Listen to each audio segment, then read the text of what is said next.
everybody? Welcome back to the show. Today, I've got Dan. Dan is the founder of Diamond Equity Investments, a house flipping operation with offices in each Chicago, Philadelphia, and Atlanta market. They close more than 300 transactions per year. I'm excited to jump into his business today because, man, I mean, his operation is literally 8 times what we had going on several years back. He is also the host of the REI Diamond Show, a real estate investment podcast with a focus on high quality operators located around the United States. Dan, welcome to the show. It's good to see you again. Yeah, thank you, Brandon. Good to be here. Yeah, no, it's great to have you. I know when I was on your show, I was really impressed with your interview style and how it flowed and just how conversant you are. You were one of the best interviewers I've ever seen. I wanted to pay you that compliment because you deserve it. Well, I appreciate the comment. I would probably just say that I'm personally curious about every guest that comes on the show, and I think that's probably the approach that leads to what you're saying is a high quality interview. I am just asking the questions that come to mind, and maybe I hope for the listener. And some have actually told me, but I hope the listener also says, "Oh wow, I was thinking of just that question," and he asked it. It's like that's kind of what we want, as podcasts Yeah, I can tell you do a hosts. really good idea of getting into the head of the listener here. That's right. That's right. Well, you have a huge house flipping operation, and I've got immense respect for you because I've been in that business. I know what it takes to just grow up to doing a 40 flip per year operation, and you're doing 300. So I'm excited to get into the tools on how you've grown your business and what you've used to get to where you are today, and kind of what you see for the future. I was also very impressed with a lot of the market understanding that you have. But just to kind of get started, if somebody is never heard of you and you wanted to give them a quick, backstory about, how you got into the game and what you're doing today, what would you share with them? Yeah, I didn't really intend in the beginning to build a house flipping operation that was doing 300 deals a year and 21 acquisition partners and three executives running different markets around the country. It kind of happened. It just evolved and grew to that point. But initially, I was in the car sales business and I, heard about people like real estate brokers. Man, my commission on selling a new car was a few $100, and a broker's making like $2,000 or $3,000 at the time, maybe in 2001 on an average house sale of, 125 grand is kind of neighborhood that I lived in at the time. So I knew I wanted to be in real estate, and I was fortunate enough in 2006. My dad brought me out to like one of those get rich in real estate kind of seminars that I'm sure a lot of listeners were like, "Oh yeah, I said no," or "Yeah, I went, and what a waste of money." It Yeah. wasn't a waste of money for us. It was the springboard for my career in 2006. So we fast forward to 2014, ups and downs of the market from '06. It was like for where I was at, making a lot of money. Then the market crashed. I personally crashed my habits, alcoholism, drugs, that kind of thing. And then in 2011, 2012, I was able to put the drugs and alcohol down like 100% one day at a time, hopefully for good. But that was January 21st, 2012. So since that date until we get to now is when the real growth trajectory of Diamond Equity Investments just continued to compound. I wasn't taking a Friday night off to go hang out at the bar and having a nurse a hangover on Saturday. I'm not doing the same on a Saturday night, right? Those kind of things. And that's been a real competitive edge because of the amount of compounding of like my skill and my mindset from like not taking these little mini vacations or maybe more. Maybe for me it would be like binging and miss working for 3, 4, 5 days straight, something like that. That's why I stopped. It wasn't like, oh, I want to be more disciplined and get an edge in my business. I was going to kill myself with drugs and alcohol if I didn't stop. So thank God that is in the past now. But in 2015, I was doing business in Philadelphia. We had a decent operation going, and I knew I wanted to move to Chicago to be near my daughter, who was going into high school, maybe a year from that time. So I picked up, moved to Chicago, and had to start doing real estate there. So that was what taught me to go into another market and look at the United States as the marketplace rather than just my backyard that I think so many investors typically are going to do. And then eventually in and out of a few other markets and into Atlanta. So where we're at now is an office in Atlanta, Chicago, and Philadelphia. Each of those does 90 to 130 transactions per year. And we are very, very bullish on what's to come here in 2024.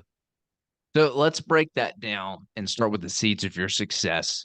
A lot of people right now, they're struggling mentally. You know, we've had this black swan event with interest rates, crazy backlash from COVID, supply chain issues have caused a stir. And it seems like maybe we're kind of sort of starting to see the new normal with where interest rates are going to be. And you've seen kind of sellers and buyers acknowledge that. When you were going through your tough time back from 2008 to 2012, what were you doing to get yourself mentally in the right spot? Because it's hard. I mean, it's really hard. Everyone talks about, oh, just go read another Tony Robbins book. But when you're actually going through it and you're having foreclosures, you're personally floating these loans, and you're not sure how you're going to make payroll with employees, and you've spent 4, 5, 6, 7, 10 years or whatever building your business up, and it gets to this point where you feel like you're going to lose everything. It is extremely difficult to hang on. And I know there's a lot of people out there who are losing money or probably going to lose a lot of money, especially in this commercial real estate market as their loans come due and they're unable to refinance out or get a rate cap. What was that like when you were going through that for those 3, 4 years? And how did you get yourself in the right place mentally to push through? I turned my life back over to God. I picked up the Bible. I started reading the Bible. I started praying. I read it cover to cover, probably from 2010 to 2013. I didn't count how many times I did that. And that was the only book I was reading. I remember during that time, it was a matter for me of like, I'm going to put God first and, what I'm led in the spirit by God, what I'm like hearing that God wants me to do, like that goes first. So I don't give a shit about money. Like I don't care. And that's easy for me because I didn't have any. So it was like I could disdain money in a sense since I didn't have any. And then I could feel good about, I walked away from this success because I'm walking toward this other thing. So the money and the success in the business, I think a lot of times, at least for me in my own history before that, that came first. It was how do I pay my bills? How do I get the interest rate? How do I find a private lender? How do I get the next house to flip? How do I turn into an LP and go into and now that's not really what's first, right? You had to like let it go almost to get to the new place. And it wasn't easy. It wasn't like, oh, I just opened the Bible and this magical new. I mean, it was pretty close. It was not a long period of time till that good feeling and confidence and like peace came. But it was probably another several years before I had my own place and I had a car that was made in the last few years and my credit card bills were now caught up and I've dug my way out of debt. That was years and years after that. That was probably 2013, 2014. If the 2008, crisis era is probably when things started to really fly off the handle for me. So having a spiritual foundation first and foremost for me was good. Now the other thing is being addicted to drugs and alcohol. I don't know if anyone would relate to that, but it's a living hell. So if I'm going to pick the Bible up and read the Bible, it's not like this heaven and hell after I die. I'm fucking dying like right now, right here in the drug addiction, and that is a living hell, right? You're embarrassed to show up for life. You're not showing up the way you should show up for your family. There's probably levels of that people would experience. So for me, to get out of that was like I would think people who are in the process of losing houses and having that financial catastrophe, if they're doing that without an active addiction, it probably feels similar to an active addiction. It probably feels like a living hell. And so when I picked the Bible up and got my spirit right, you know, there are promises made in that book of the land and milk and honey. And It talks about what heaven might look like. And to me, in the depths of that addiction and my financial despair, heaven was being able to pay my bills and show up and take my daughter to school in Chicago someday. And I did that. I got there, right? And I'm blessed to be in a good spot now. So I don't know if that's the answer you're looking for, but that's the best way I can honestly answer that. No, congratulations on being able to turn things around. Every battle that we go through is unique and of its own, and there's always another level I mean, it can always get a lot worse. You know, you might not be able to make money on your current deals right now, but at least they're not getting foreclosed. Or if they're getting foreclosed, you know, at least you've got something that you can bounce back from, you know, a roadway. So thanks for sharing and being vulnerable. I know that there's some people in the audience that'll benefit from that. So snap back. So you said you were able to kind of dig yourself out. You know, turned to faith, and faith you were able to push yourself through, right, reach the right mental mindset to push you through to the good times. Take us back to the beginning days of your business, because really what you built today is incredible. And I want people to get an understanding of what the foundation of that business look like? Because I want to get into some other key turning points here, like, you know, when you went into other markets, how you knew it was time to decide, you know, what your structure looks like, how you knew who to decide. But before, what did those first days look like? How were you building that foundation to start flipping houses? You mean like the first deal? Yeah, how did you get started? What did that look like? What did your growth trajectory look like in those first couple of years while you were growing in that first market before you started expanding? Yeah, I mean, you got to be for me, like I didn't have any money, the family didn't have any money. A lot of deals, I think if I'm going to say this right, they come with a couple key components. Number one is going to be you have to have money to take the deal down. Most people think the money is the thing that's standing in the way of their success. Oh, I don't have money, I don't have a rich uncle, I can't get financing, I have bad credit, etc. So they never try to do anything else. The other part for real estate deals is going to be usually construction management. If you're really good at construction management, you're going to find a niche in the business and you can make real estate sized profits by running a scaled construction component for other real estate investors. You could be a developer for fee and build out houses or build out commercial properties and make probably more money and profit in a lot of instances than the developer and owner themselves is going to make if you're really good at construction. So you have money, you have construction. The other piece would be management. So if you had proper management skills, you know, that would be an asset you could bring to the table. If you are a top tier apartment house manager, you can manage communities of 300, 500, 800 homes, large portfolios, and you have that skill set, that's going to pay well in the realm of real estate. That's going to increase the asset values. You can find a seat on the bench, if you will, on the team of real estate syndicators or bigger players, and you're going to make a lot of money throughout the course of your career. The fourth and final and most important piece is the source of the deal. Most people never start to look for the deal because they don't have the money, number one. So I looked at myself and I had none of those assets. I had no capital. I had, you know, I could build stuff around the house and like rehab a house with my own hands, but that's not the kind of construction experience that's like really gonna, you know, level you up in the business to doing hundreds of deals or working with apartment syndicators who are taking down 400 or 500 unit deals, really large scale. That's not the construction experience that I had. And I had no clue. I still don't have like much strength in property management, but I decided that the thing that I could do is go out there with my time and I could go be the source of deals. And so every one of the deals that we do is typically going to be like direct to seller. We make a lot of offers. We're spending a humongous amount of money on that brand power, and that's our competitive edge. And so whether it's a commercial deal in Memphis, Tennessee, or it's a single family house in Atlanta, like we go find that deal, and that's what we bring to the table. So yeah, you said something that was interesting. Money is just a commodity. A lot of people kind of put money on this big pedestal and it's all about the money, but when you can find the money, you realize it truly is a commodity and really it's the deal that holds a lot more leverage than the capital does. And I think a lot of newbies kind of mistake this and end up paying these crazy rates to get the money because they don't know how to get the money for the deal.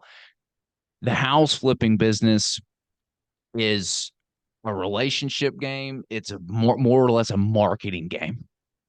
What did you guys, how do y'all differentiate y'all's marketing? Because that, I mean, I remember when we were doing a lot of marketing, I'd show up to people's houses. The last position that I hired in my company was the acquisitions rep because I had a sales background. That's what I did. So it was the last position. So I was running sales up to, we were doing like maybe 30 deals a year. And past that, I got an acquisitions rep. And I remember going to people's houses and there'd be a stack of like 15 mailers sitting on the desk. I was like, holy crap, can I look at all those? So I'm literally just taking pictures and looking at my competition. She's like, oh, yeah, I know. I've had like 3 people call me this week about it. I'm like, my God, dude, it is competitive out there. So being able to understand your marketing is huge. How did you guys differentiate to win in the marketing game? You need a larger market. Most people think, oh, it's this great letter, it's this great perfect list. The lists are important. Who your market is important. But there's probably a list of, I don't know. You're in the Nashville market. What do we got? 2 million people, give or take, in the MSA. Yeah, in and around. So I don't know what the number is. Maybe there's going to be like 500 to 1,500 distress sales that occur in the entire year out of that 2 million in all of Nashville. Um, and they're going to happen at various times. Being in the Nashville area is going to be better than being in an even smaller market. For me, the competitive advantage, if you will, or the thing that has worked well for us is we're just going to throw a really wide net. I want 11 million, 10 million people that we're potentially going to have on the mailing on a variety of mailing lists, and we're going to mail all of them. And our willingness to go drive 2 hours away Mm. to make a deal, like that beats a lot of people. A lot of people are like, they're telling me zip codes. Oh, I want to do deals in this zip code. And I'm like, you might Yeah, do one in your entire career. You might do one in that zip code. I mean, different story if you're buying rentals and lots of rentals too are picky. trading. But you get where I'm going with. A lot of times people, even they may have done a handful of deals, two, three a year. Seems like a lot for someone just starting. And it is. And it's a great success. If you have two or three profitable flips in a year, great success. Keep that up. But a lot of times that person who's at two or three would like to go to 8 or 10 or 12. And I think we're driving 2 hours to make it happen. And their willingness to do that, that's just like it's a mental block, Mm. right? And some of that's maybe the contractors won't go there, but like, man, we're hiring contractors in Goodlettsville, Tennessee tomorrow for a property we've never seen. So like we're willing to do a lot of things that other people aren't willing to do to make the deal. And then of course, just keeping your marketing regular is probably the most consistent key. Send them out every month. It's probably the hardest thing.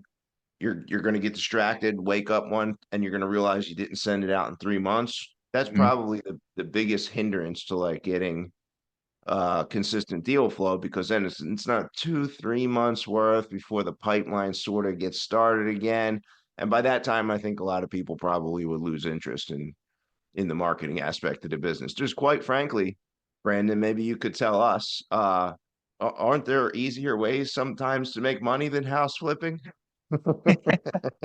Well, yeah, we started doing new construction personally just because it was we were our own GC and so we weren't having to pay the GC fee. And for us, we saw like there were a lot more deals available to us because of that, right? Because your margins and the competition were kind of thin. And if we're not paying, 40, 50, $60,000 GC fee, well, boom, all of a sudden a lot more deals become available to us as a deal, profit margin wise, than it did to other people.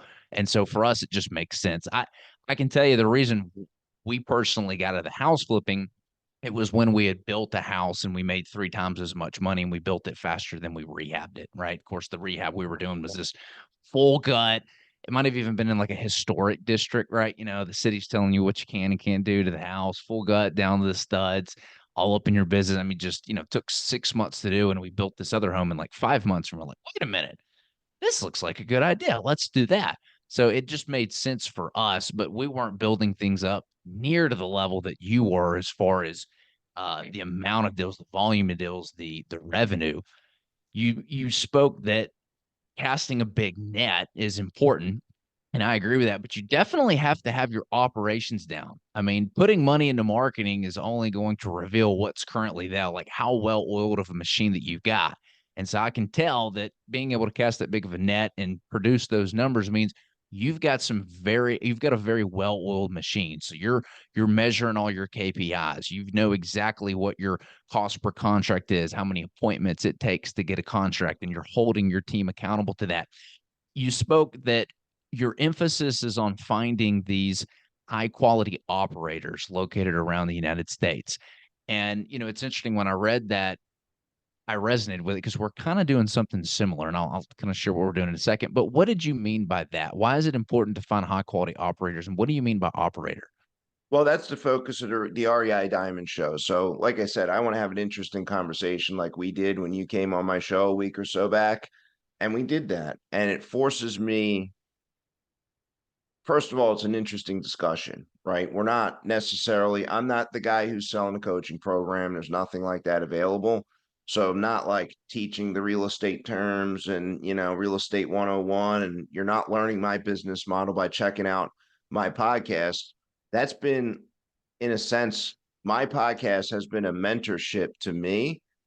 And I don't do like, I don't do like the big masterminds that are out there. I'm not like joining the next thing, and I don't have coaches. And I always stayed uh, out of that avenue. And I think there's a place for that. We did go to the seminar way early on. But I think personally, I've been able to create more, just be creative in the way that we build our business by not, getting into the mentorships thing. I think I got off track from your question though.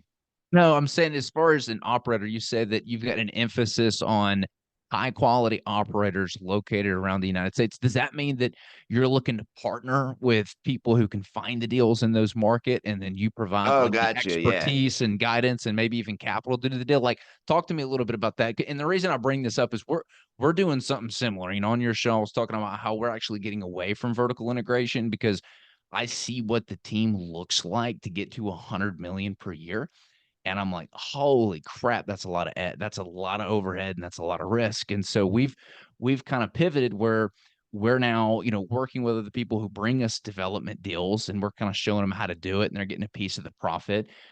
Contractors, GCs that get a piece of the developments in the neighborhood rather than us having to build this whole huge overhead model, and project managers and superintendents and assistant PMs and construction coordinators and materials managers. And so I can see the path to doing 100 million per year. And it definitely starts with finding world-class operators. I noticed that you said something similar here. So I'm wondering if there's any kind of like synergies or how you're modeling, operators and using them to, create win-wins. Yeah, the real operator is I have the chance to have the operator on my show.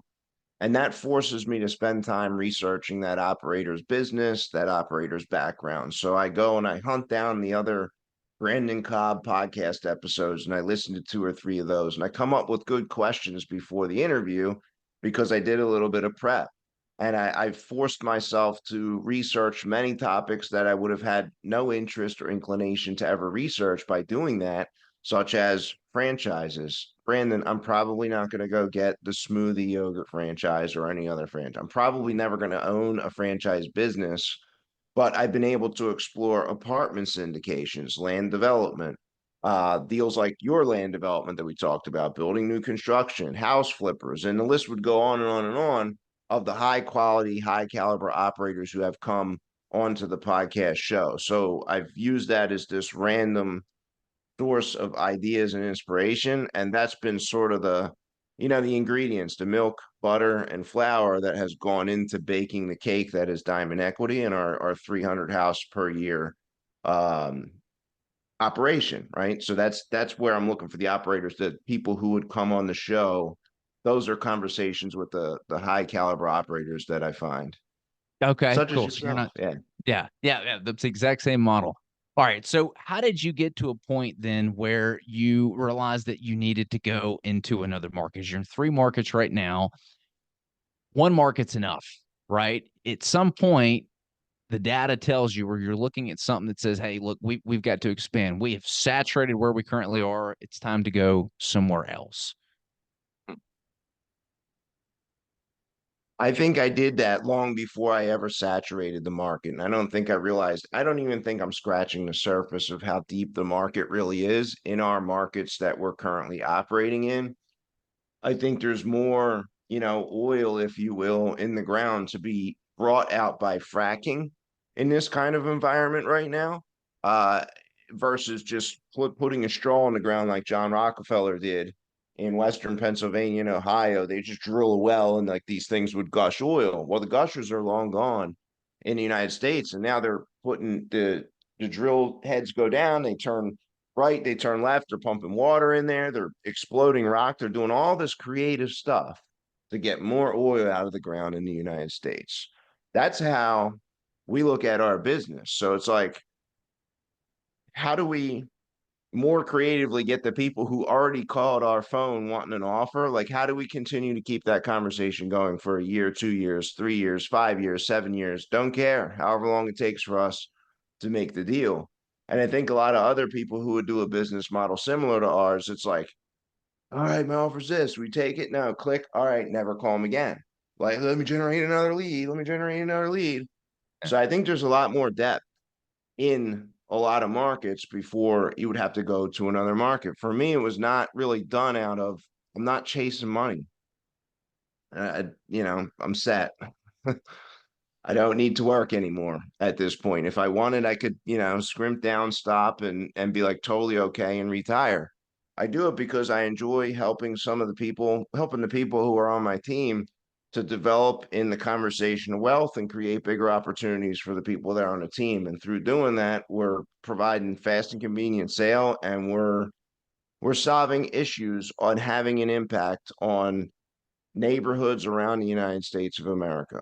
We're in the process. There's people doing some kind of drug in one of the houses in Atlanta, and we got to go over there and clear that house um, for the showing. Get it sold. Get our contractors through the whole thing. We're going to solve this drug. It's a drug house. It's a crack house or a meth house. I'm not sure which.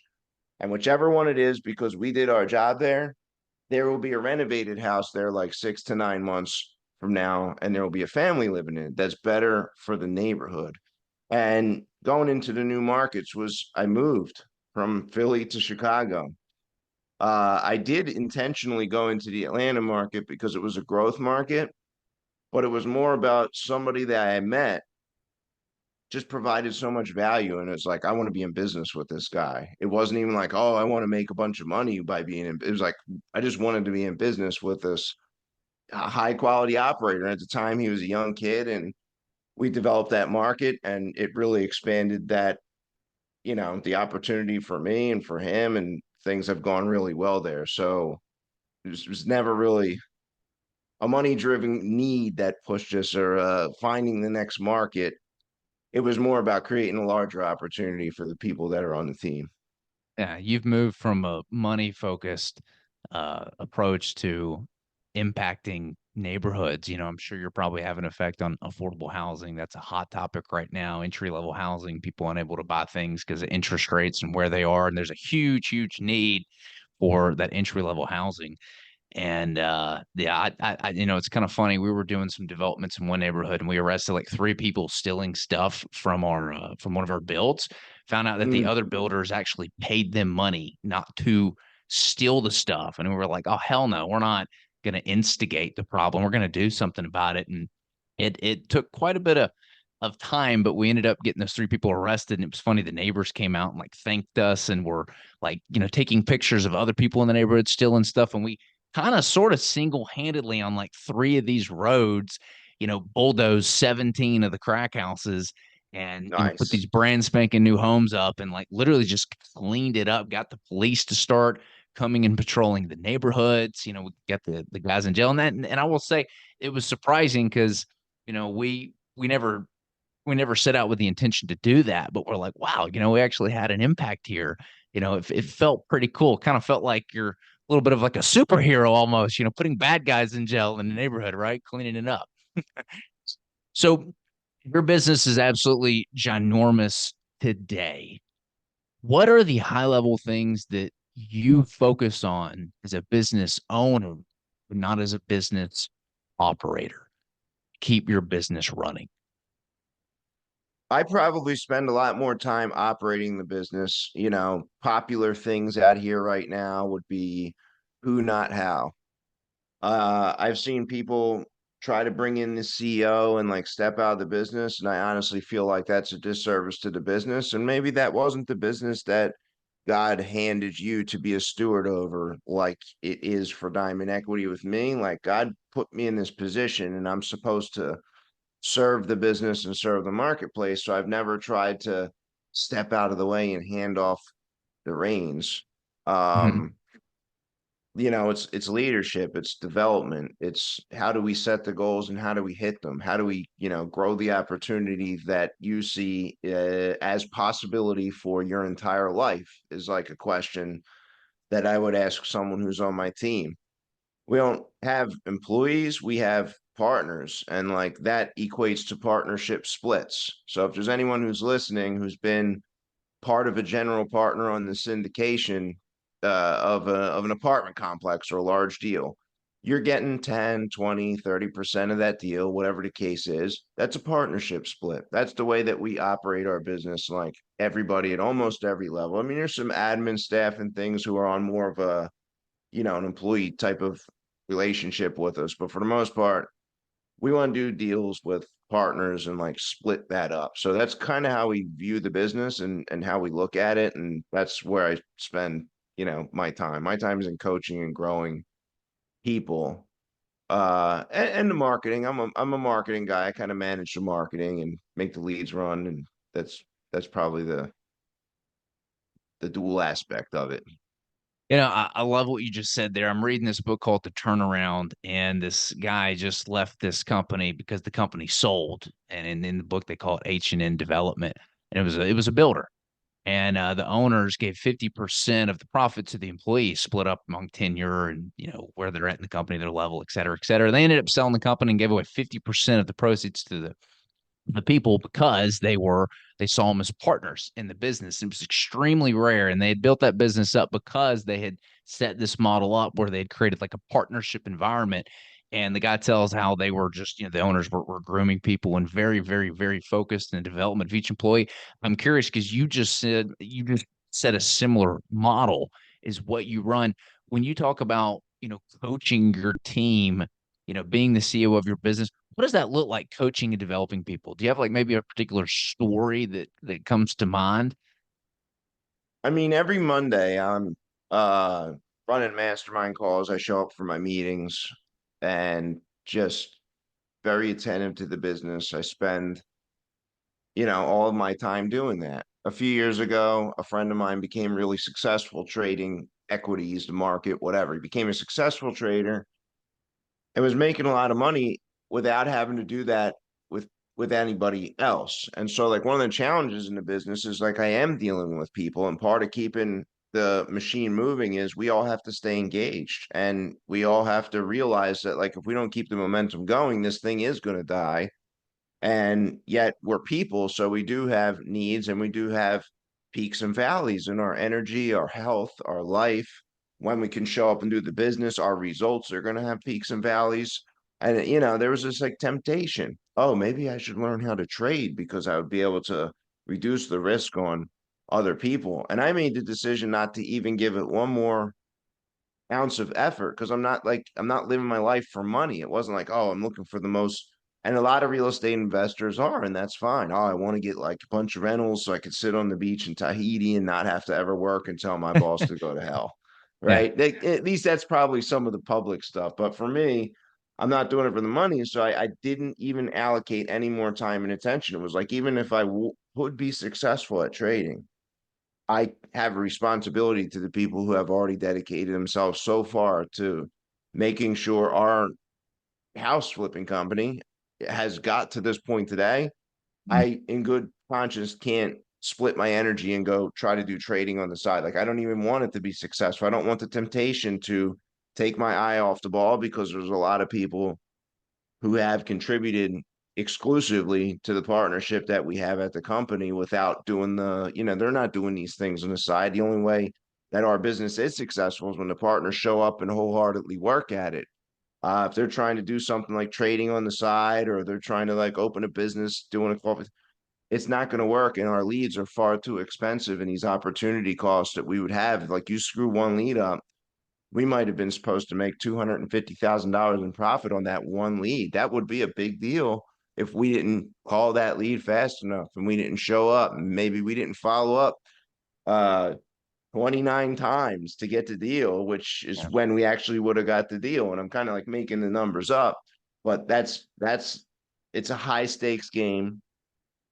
And I found like several other outfits run it in this partnership mentality. There's like certain builders who run their companies this way. I think Trammell Crow built built his company some with some aspect of the partnership split. So I found that we're doing deals in real estate and we're doing them for high dollars and high stakes. And the most equitable way to do things is to split that up in a partnership share. And if we're all showing up to get it done, as partners, then we have aligned interests. And I found that people who have aligned interests, we're all rowing in the same direction, because Mhm. we need to get to shore. We need to make sure the boat makes it to shore. And then once we get there, we can all take our knapsack, our bag, our little thing of money, and we can all go our separate ways if we want. And it's nice and clean. So that's just it. It's worked. Yeah. Well, and I'm curious when it comes to coaching your staff and developing them, because I can tell this is a key part of why you're successful. What does that process look like? Is it as simple as setting goals for them and then meeting with them on a weekly basis and tracking progress to those goals, or is there more there?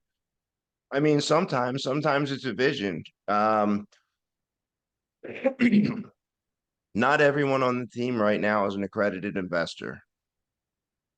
And I'm talking about what an accredited investor looks like in the meetings. And that's part of how I'm coaching. So I'm coaching through the vision of why they should go become an accredited investor. What happens if they become an accredited investor? They can probably invest with you, right? Or they can better their life and create a future that they want. And if I have a partner, let's say my partner's making 100 grand a year right now, and I want him to become an accredited investor. Part of that is that it opens the door to invest in higher quality things.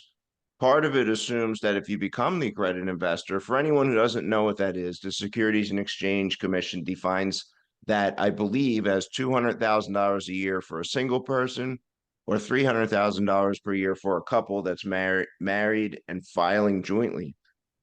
So if they go from making 100 grand a year to 200 grand a year, what did that do for the partnership if we're doing partnership splits? Made it more valuable. That's right. They brought more to the table for the partnership. And it's also important because a lot of times if you go from 100 to 200 grand, at 150, you're flying first class, you have a new car, and you're living in the neighborhood you want. Go from 150 to 200, your life doesn't get a whole lot better.